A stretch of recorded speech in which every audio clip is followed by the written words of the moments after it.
اللهم صل على محمد وآل محمد. ابو طالب عموی پیغمبر بیمار بود و در بستر افتاده بود. جمعیت مشرکان قریش گفتن از فرصت استفاده کنیم، به عیادت ابو طالب برویم و از او خواهش کنیم فرزند برادرش محمد را دعوت کند با ما به نحوی مصالحه کنند. آمدند و خدمت ابو طالب رسیدند، گفتند خواهش میکنیم بفرست سراغ فرزند برادرت بیاد اینجا و با ما صلح و صفایی برقرار کند، نه ما او را آزار بدیم نه او نسبت به ما متعرض بشه. ابو طالب خواهش اونها را پذیرفت و فرستاد دنبال پیغمبر اکرم صلی الله علیه و آله و سلم. رسول خدا آمدند. ابو طالب عرض کرد که اینها بزرگان قریشند، آمدند و میگن که با تو ترتیبی بدیم که در صلح و صفا زندگی کنیم، چی از اونها میخواهی؟ پیغمبر اکرم جمله کوتاهی فرمود یا عمو جان ابو طالب، کلمتون واحدتون یؤتونیها یملکون بها العرب و یدین لهم بها العجم.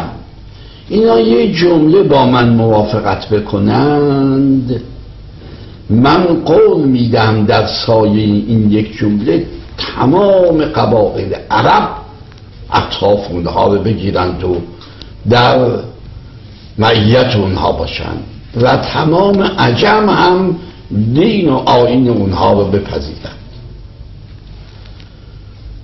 ابو جهل در اون میان گفت که نعم و ابیک عشر کلمات، یک کلمه منظور یه جمله است، یه جمله که سهله، ما 10 جمله حاضریم موافقت با تو کنیم، بگو زودتر اون یه جمله.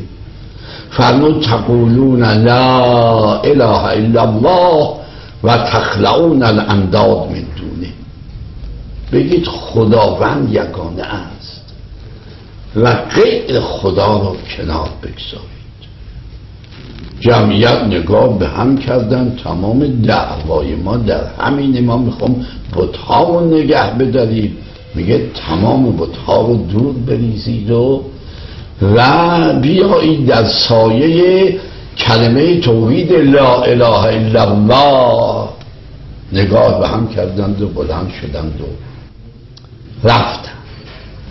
من میخوام عرض کنم عزیزان، بینندگان عزیز، الان هم پیغمبر همون ندا رو داره میده، میگه مسلمان ها تقولون لا اله الا الله و تخلعون الانداد من دونه، اختلافات کنار بذارید، همه زیر پرچم توحید متحد بشید، قبله شما یکیست، پیغمبرتون یکی، قرآنتون یکی و برنامه هاتون غالبا یکیست، بیایید دست به دست هم بدهید و متحد و متفق بشید. مع الاسف عده‌ای آمدن امروز نغمه اختلاف رو سر دادن و مسلمانان به جان هم انداختن، چه کشت و کشتارهایی، چه قتلهایی، چه ریختن خون بیگناهان، درست بر ضد آنچه پیغمبر میگفت. ما همه موحدیم، همه ما میگیم لا مؤثر فی الوجود الا الله، ما شیعه ها عقیدمون اینه، مؤثر در عالم هستی خداست، اما در این حال قرآن میگه پیغمبر اکرم شفاعت در درگاه خدا میکنه، شفیعان دیگری هستند که در درگاه خدا شفاعت میکنند، به وسیله اونها از خدا بخواهید، به اذن الله همه چیز عملی میشود. حرف یکدیگر رو تحریف میکنیم، وصله شرک به هم میچسبونیم و با هم دعوا میکنیم دیگه اون چیزی که پیغمبر گفت برامون حاصل نمی شود. فرمود یملکون به العرب و یدین لکم به العرب.